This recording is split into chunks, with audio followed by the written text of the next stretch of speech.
मित्रांनो, आज या व्हिडिओमध्ये सांगितलेल्या गोष्टींनी तुमचं सगळं आयुष्य नक्की बदलेल आणि एका निरोगी आयुष्याकडे तुम्ही वाटचाल कराल.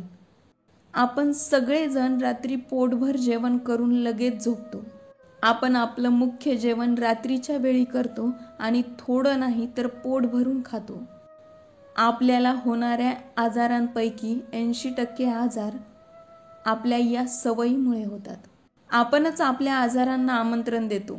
रात्री पोटभर जेवण करून लगेच झोपी जाणं हे दुसरं काही नसून आजारपणांना दिलेलं आमंत्रण आहे.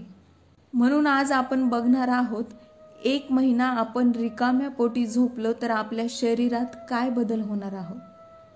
तुमची 80% आजारपणं या गोष्टीमुळे पळून जाणार आहेत. मी तुम्हाला उपाशी झोपायला सांगत नाही, मी फक्त तुम्हाला रिकाम्या पोटाने झोपायला सांगत आहे.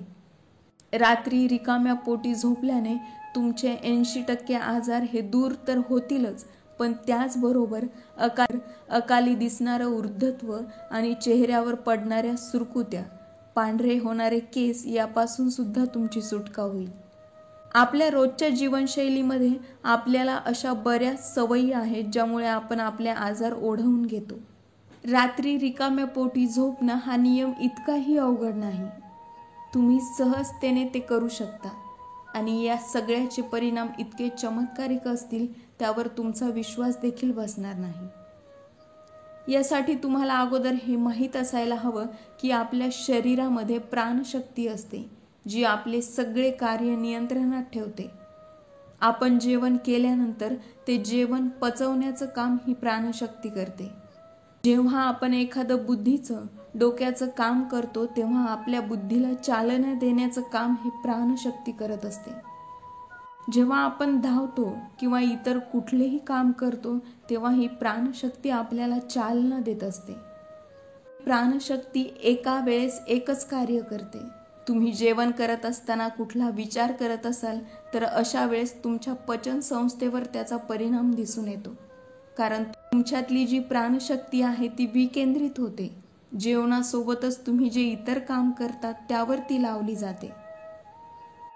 जेवण केल्यानंतर शतपावली करावी, पण धावू नये, खूप पटापटा चालू नये. रात्री खूप उशिरा आपण जेवण करतो आणि जेवल्यानंतर लगेच झोपतो. या गोष्टीचे 3 परिणाम तुमच्या शरीरावर होतात. पहिला परिणाम म्हणजे आपल्या शरीरातील जठराग्नी ही सूर्यासोबत काम करत असते. जसं जसं सूर्य वर येतो तसतसं आपली जठराग्नी वाढायला सुरुवात होते. दुपारी ती खूप जास्त वाढलेली असते आणि संध्याकाळी ती कमी व्हायला सुरुवात होते. म्हणून संध्याकाळी जेवण करताना आपला आहार हा हलका असावा आणि थोडा असावा.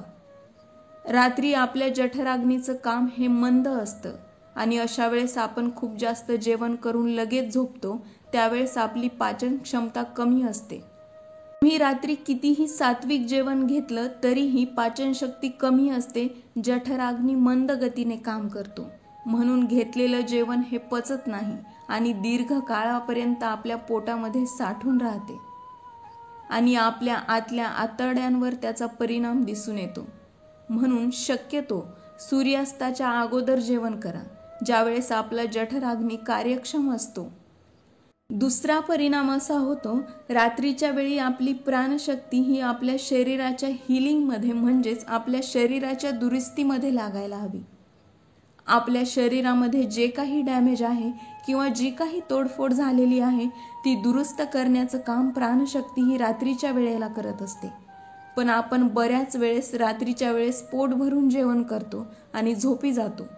अशा वेळेस तुमची प्राणशक्ती ही तुम्ही खाल्लेले जेवण पचवण्यासाठी लावल्या जाते, शरीराच्या दुरुस्तीसाठी नाही. आणि म्हणून आजारपणं सुरू होतात, कारण तुमच्या शरीराच्या दुरुस्तीसाठी तुमच्यातल्या प्राणशक्तीला तेवढा वेळ मिळाला नाही. तिसरा परिणाम असा होतो, जेव्हा तुम्ही रात्री जेवण करता आणि लगेच झोपता त्यावेळेस तुमच्या मेंदूला झोप हवी असते, पण तुमची पाचनशक्ती ही कार्यरत असते. कारण तुम्ही जेवलेले पचवणं हे तुमच्या पचन संस्थेला दिलेलं काम आहे आणि पचन संस्था तिचं काम करत असते. अशा वेळेस 2 विरोधाभासी गोष्टी घडतात.